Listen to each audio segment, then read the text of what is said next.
Big P and welcome to my newest video where we are going to review the newest patch coming tomorrow, 1.23.30. As well, I will include a couple of my Duel Tower battles from Dwarf Race point of view. But first thing first, let's check out this patch. Is a huge one and it's scheduled to come live tomorrow.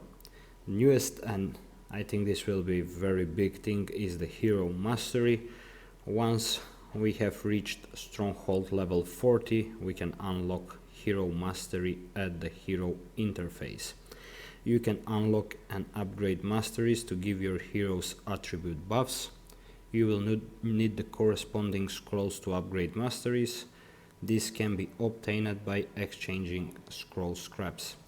You can go to Hero interface to learn more, but since we don't have the patch yet, we'll have to wait until tomorrow to check it out more detailed. I have seen a couple of things on our Discord channel. If you're not already there, I highly recommend to join us. You can find a link to our Discord in the description later. Now another thing will be buffs for the Pinnacle event have been fully adjusted. Now heroes play more important roles during battles. Some new Pinnacle floors have been added, and we have adjusted how many floors a player can skip based on the real age and the player's core power. Now, one of the biggest nerfs we have seen in a while is the Zen Deadeye.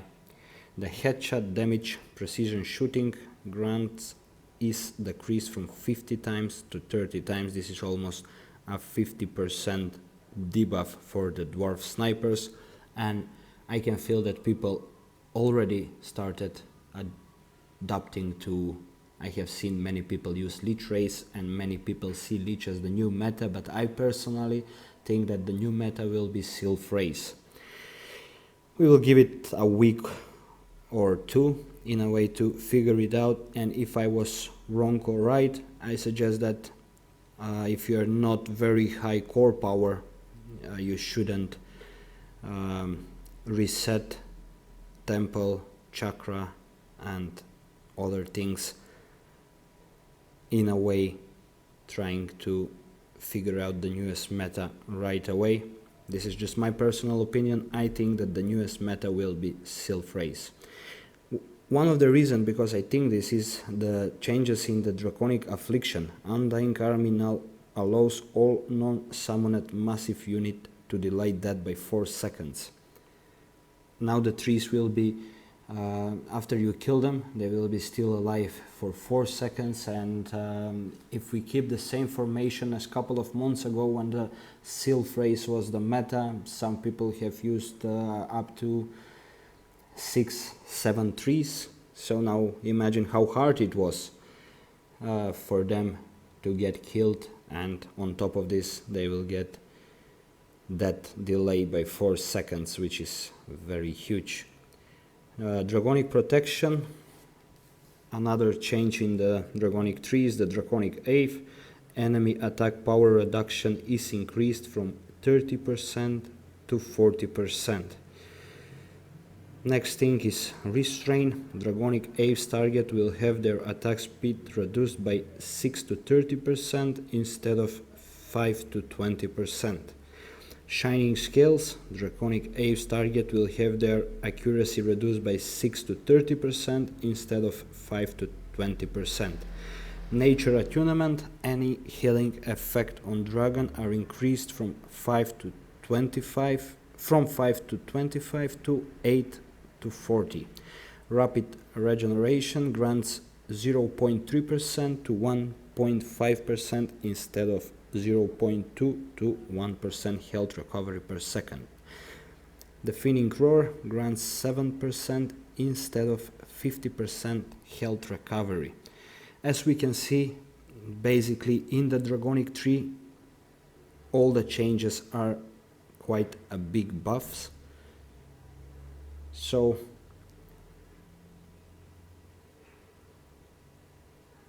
going to the next change, new Conquer Drake season, a new mage set, Magister Staff, Magister File and Magister's Crystal is added to event reward chests. The original sets can still be selected. I still have, because this is my alt account now and I don't use it very much, as you can see from the stash. I have tons of stuff not used. I have event reward chest not opened from the last Drake. As you can see, now I have the Gladiator and the Rogue set still available. So if I keep them, as soon as the Drake set come out, if we save them, we will get the 3 new mage set available from these chests. So if you like and if you have a spare of this, don't use them and wait for the set to come out. From what I have seen, the set looks quite amazing. And let's check out what other changes we are getting.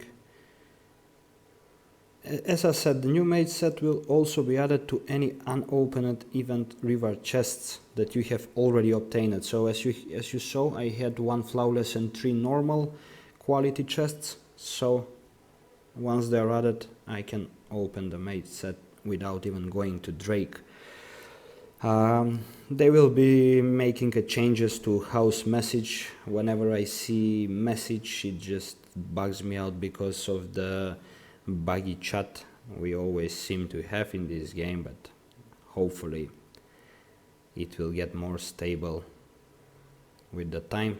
Lords and ministers can go to house interface and tap the house message button at the upper right corner to send message to all house members. You can add city info to the message, maximum 3 cities. There is a limit to how many messages can be sent every day. You can go to house interface to learn more. This is more about announcing to defend this city, to attack this city. It's quite useful if you are in a war. Instance adjustments, the Divine Trial, Boundform Swamp and Group Raids event have 3 new difficulty mods: Challenge, Elite and Nightmare. You will get better rewards for passing the harder mods. The game will automatically select a mode for player based on their current realm condition. Each difficulty mod still contains 4 different star levels, and the most useless change they have made, because I believe that most of the players haven't even reached these sets, is basically that now once we reach $99.99 set, that was the end of it, and you have to wait 24 hours for the sets to refresh. Now some sets, or in fact all sets, you can purchase them 3 times. So this is only a change for the super whales. Basically, like, I don't know how many people would be buying this, like 5 or 10 at most in the entire game. So this is basically not interesting for the majority of the players in this game. And you can now view the troop capacity in the training interface. This is somewhat okay, and the open 10 button for chest items have been changed to open multiple. Once you have tapped this button, you can adjust how many you want to open. Basically, how I understand this is, for example, over here I have 330 chests, so I will have open multiple options, just like for example this here, and we can just navigate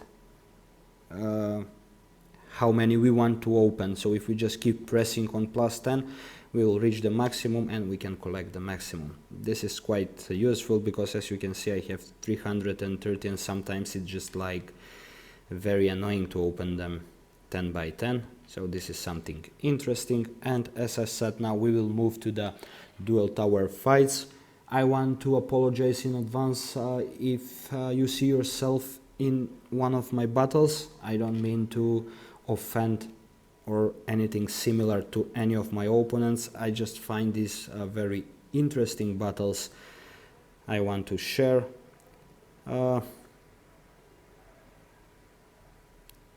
This is against Thais from Conqueror's house.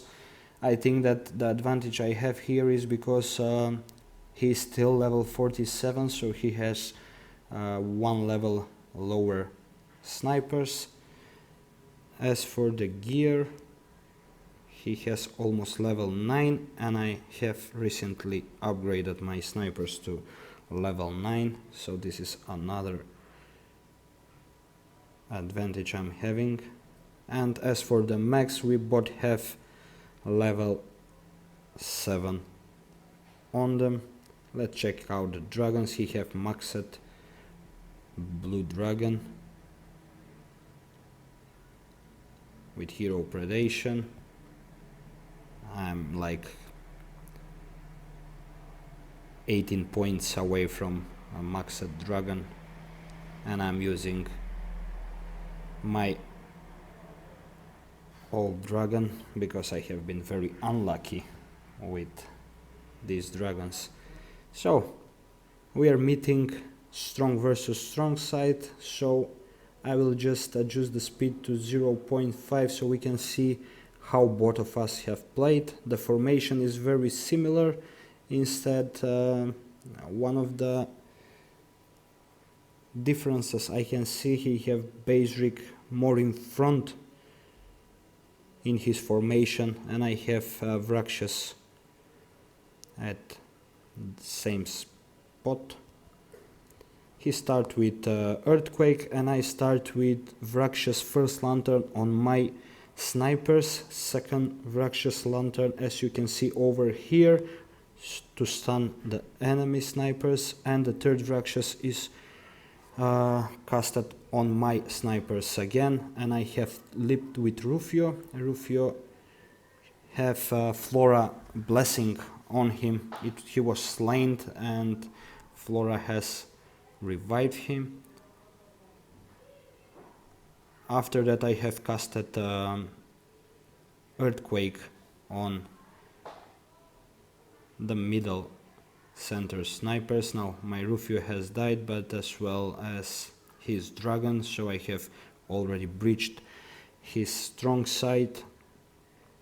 I believe that once Thais gets to level 48, he will be much more difficult to fight, and I believe that he will be even able to defeat me. I'm looking forward to more fights with him. He's very talented player, well fought. And let's move to the next fight. This is as you can see, I have rolled the core powers. I'm 7.2 million and he's 7.8 million. A Lich player with level 50 warlocks and level 40 skeletons. As for the dragon, he's almost max, just missing 3 points in destruction. We have very similar dragons. We both use Onyx dragon with hero predation, so let's go and watch it out. Over here against Lich, I put my dragon in the corner, but he still have 2 sets of warlocks that are in range of my dragon, so let's go and see. Over here I'm casting all 3 lanterns one by one on the warlocks. As you can see, my dragon already got down to 10%, and I have activated the Prism Shard bonus, and I'm just like trying to crowd control the warlocks over here, and as you can see, I have managed to kill plenty of them. And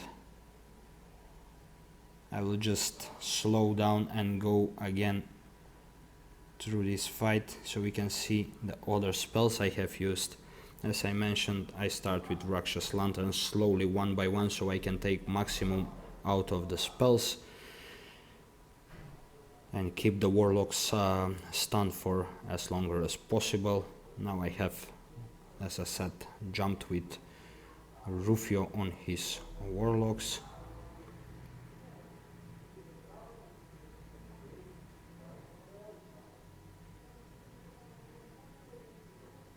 And I have used Denji last ability because it's pretty amazing one when you're facing Lich.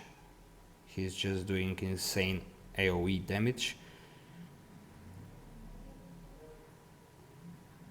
And Nora just shooting in the back of the warlocks. Now my dragon is basically healing more than remaining warlocks are dealing damage.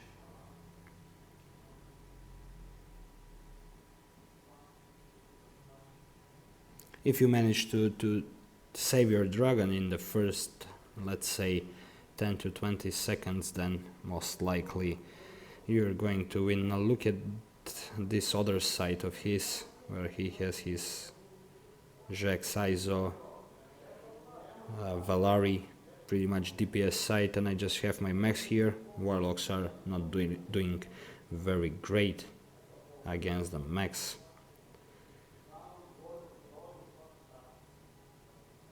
But also my strong side has died, so the damage will be very minimal. I don't have any snipers remaining. I just have my Ophelia. And now I have casted Yip Whirlwind in a way to minimize the damage taken.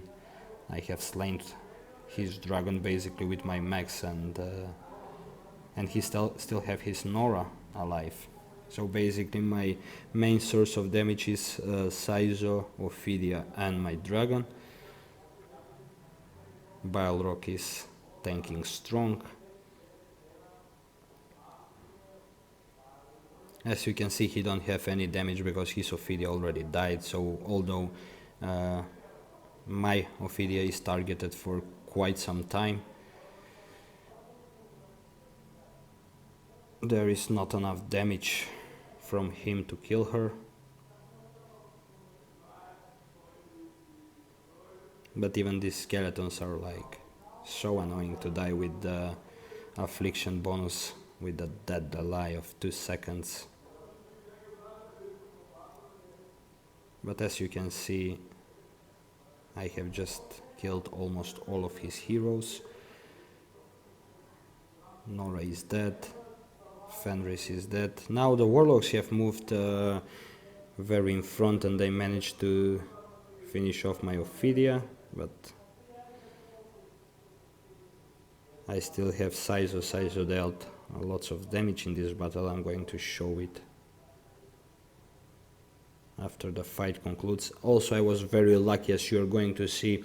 I will win this fight with literally 1 second remaining.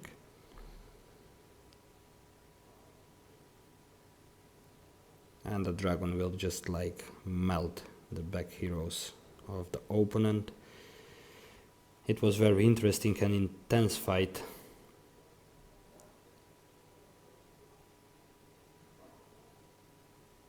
As I said, I have been lucky and won this fight with just a second remaining. And as you can see, look at my Rufio. He did insane damage. Then my Nora, Ophidia, was alive till very end of the battle. My Saizo, both of our Saizos were alive until the end. They did similar damage. I'm going to check out his Saizo and compare it to mine. And I don't know, although his Nora was alive till very end, but yeah, I'm a dwarf, so it's normal that she doesn't deal as much damage as my Nora, but I just going to take a look of his Nora build. He has a Draconic Storm, quite similar to my Nora.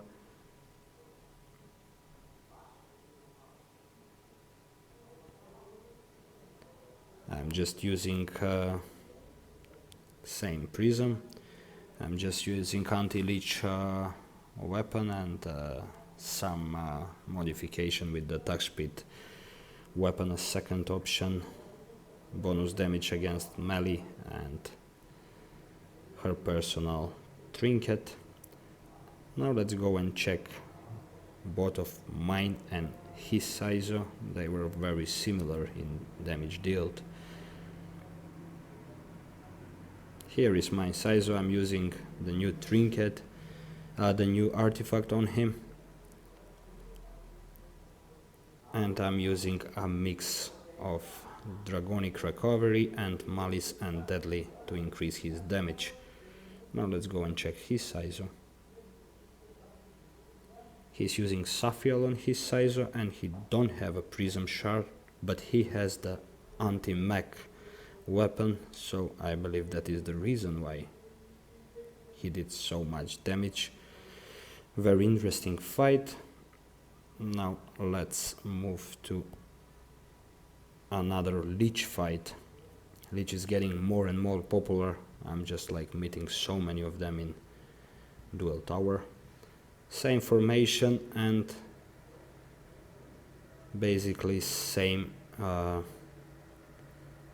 spell sequence used, but this time I have just throw one lantern at the enemy side and I have flipped with Rufio. Against Lich I'm using the Flora Blessing on Nora in a way to increase her damage and nuke as much as possible. As you can see, my dragon is targeted for like almost 20 seconds and he just started receiving damage, but my Rufio has already killed most of the warlocks on his side, so my dragon is pretty safe and my snipers are just killing off his gladiators. As for his strong side, I'm just placing my Ophidia snakes and as you can see he has Rose almost dead, Avalon almost dead, Jax almost dead, and my tanking side is very stable. As I said, the warlocks are not doing very well against mechs, so basically if Lich don't manage to kill the dragon very quickly in the battle, it will be difficult for them to win. And as I said, Denji ultimate is a very good one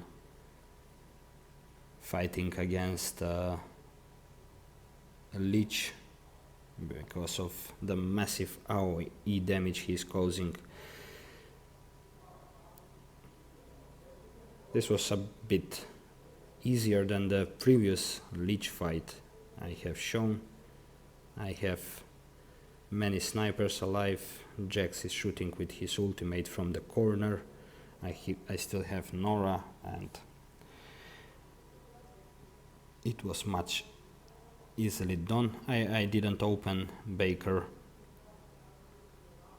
gear equipment stats, but I will just do it once the battle concludes. I believe he's also very high. Yeah, he's also level 50 warlocks, level 45. He has one level 50. Yeah, he's very strong player, and he has maxed Dragonic Red Dragon. And I think there is one more.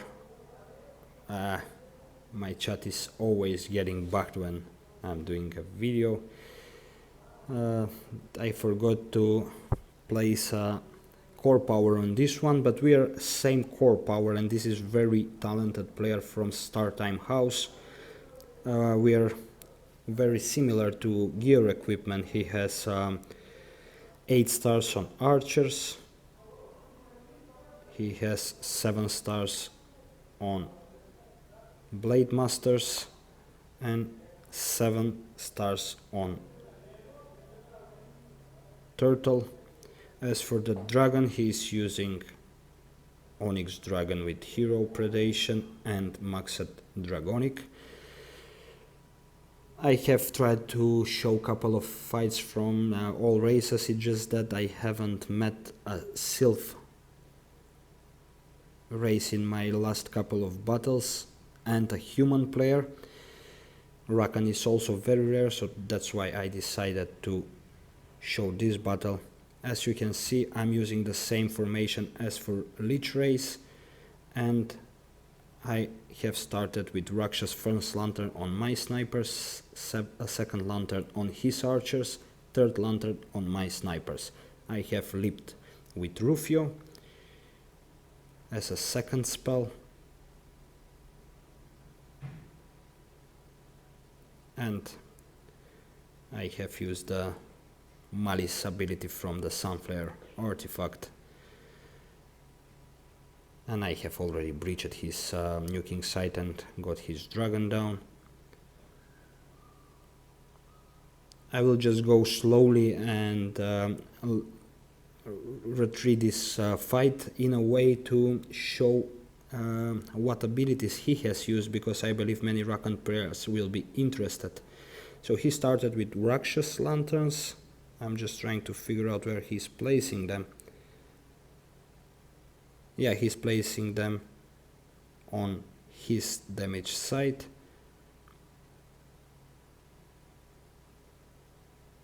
He has also jumped with his Rufio on my snipers. And I think he used Jack ultimate ability, Spray and Ray, yeah, as a third ability.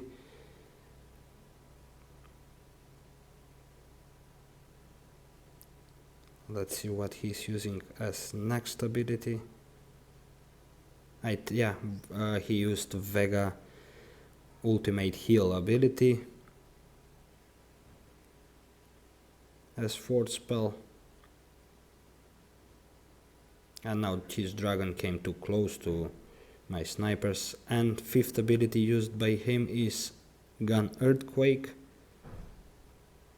But at this point the winner of the match have been decided, since I have managed to kill his dragon and breach his strong side. It's always interesting to fight Rakan race, they're so unpredictable. Now he have tagged my dragon, as the Prism Shard protection has expired. And also I don't have anything remaining on my damage side, so this will be also another interesting fight. I have Ophidia and he has Ophidia alive, and I didn't had any hero available with tack weapon, so he played very smart. I think that Saizo helped me winning this match. As you can see, he tagged finish my dragon, then he tagged finish my Ophidia, which were like most of the damage dealers from my side. And he have Mako alive, he has Basric alive, and he has his Saizo alive. At this point he has much better damage dealing heroes, but I have so many mechs, and he still have almost whole set of archers. But as I said, my Saizo will win this match for me. He already killed his Basric, now he have targeted my Saizo. The archers have come very forward and killed my Saizo, but they are now in range of my mechs and they will just die. As you can see, he has so many tack weapon stuffs on his heroes, so he basically, I'm just left with mechs, Elena and Fenris, but I have managed to win this one. I guess I have been a little bit lucky. He played very well.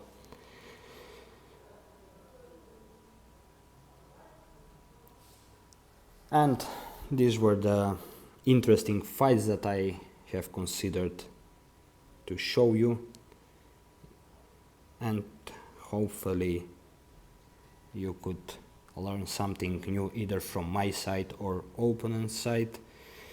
If you have any questions, ideas or suggestions, please write me on Discord or our Facebook page, everywhere. And hoping you have enjoyed in this video. Don't forget to like, share and subscribe. Also, I want to announce that tomorrow I will do video fights of our championship finals, and I want to congratulate the winners. This time they were too strong for us, and it was very interesting battle. So this season we have ended as second place, but we promise to come back stronger and give our best to get back on the throne next season. Thank you very much and see you in my next video. Bye bye.